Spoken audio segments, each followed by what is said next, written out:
জনাব তারেক রহমানকে প্রধানমন্ত্রী করার আগ পর্যন্ত ঢিলা দেওয়া যাবে না। জুলাইয়ের অভ্যুত্থান, তার আগে ছাত্র দল, যুব দল, বিএনপির অসংখ্য নেতা কর্মী 16-17 বছর ধরে নির্বিচারে তাদের হত্যা করেছে, জেল খাটিয়েছে, মামলা দিয়েছে। আমাদের ইলিয়াসের আলীর কথা মনে পড়ে না? ছাত্র দলের একটি সাধারণ সম্পাদক আজ পর্যন্ত ফিরে আসেন। সেই জন্য বলছি, স্বৈরাচার মুক্ত হয়েছে, অর্থাৎ স্বৈরাচারকে আমরা বিদায় দিয়েছি ঠিক, কিন্তু ফ্যাসিবাদ এখনো যায় না। গেছে গেছে গেছে কাজ শেষ হয় নাই, তার কাজটা কিন্তু আছে। আমাদের একটা অহংকার আছে, যারা আমরা এই যে আমার সময় থেকে যারা 90 গণঅভ্যুত্থান করেছে, আমরা বেগম জিয়ার আপসীর নেত্রী, তার সঙ্গে ছিলাম। অনেকেই বিএনপির আদারওয়াইজ নেন না, তাকে ফেলে এরশাদের সঙ্গে চলে গেছে। 2-5 জন ছাত্র নেতাও গেছে, তাতে কিচ্ছু যায় আসে না।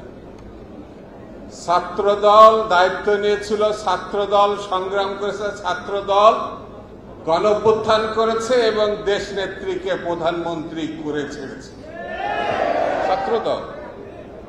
তার সঙ্গে বিএনপি ছিল, অন্যরা ছিল, দেশবাসী ছিল, কিন্তু দায়িত্ব নিয়ে গণঅভ্যুত্থানে এই যে আমান খোকন আছে, তো এখানে তো বক্তৃতা করেছে, তার সঙ্গে ছাত্রদল ছিল, অন্যান্য ছাত্র সংগঠন ছিল, কিন্তু নেতৃত্ব দেশনেত্রীকে যারা মানতেন তারাই দিয়েছিলেন।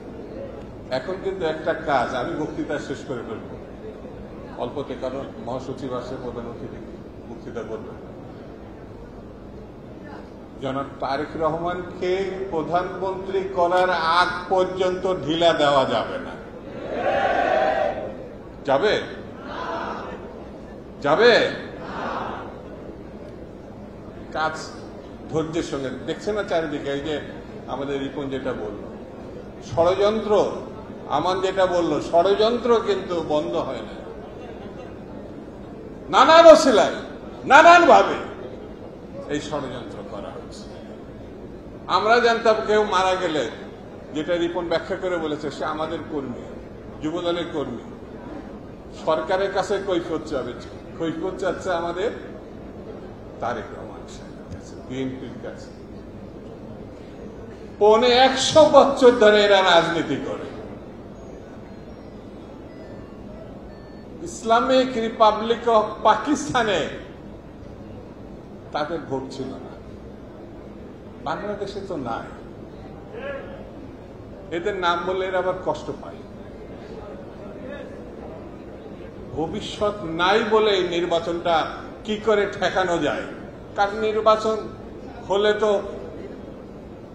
সবাই জানে, দেশবাসী জানে, বিশ্ববাসী জানে, ছেলে জানে, বুড়া জানে, তরুণ জানে, তরুণী জানে কোন মার্কা জিতবে, কোন দল জিতবে, কারা সরকার গঠন করবে।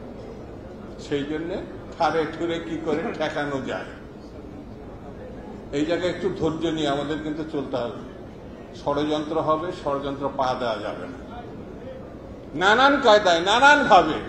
ওই যে একজন হঠাৎ করে বলে ফেললো না কালকে, যে সরকার পারে না নিরাপত্তা দিতে, সে কি করে ইলেকশন করবে, বলল না? ঘটনা কত রকম জটিল এবং কুটিল, বুঝতে পেরেছেন? সেই জন্য বন্ধুরা, আজকে এই যে গণঅভ্যুত্থান, মহান গণঅভ্যুত্থান, স্বৈরতন্ত্রের পতনে যারা যেভাবে দায়িত্ব পালন করেছেন, যেখান থেকে দায়িত্ব পালন করেছেন, আমি পূর্ণবার তাদের প্রতি শ্রদ্ধা জানাই। তাদের এই মহান কীর্তির প্রতি দেশবাসী কৃতজ্ঞ, আমার দল কৃতজ্ঞ। আমরা বিশ্বাস করি এইভাবে বাংলাদেশ সামনের দিকে এগিয়ে যাবে। ভালো থাকবেন। খুদা হাফেজ। বাংলাদেশ জিন্দাবাদ।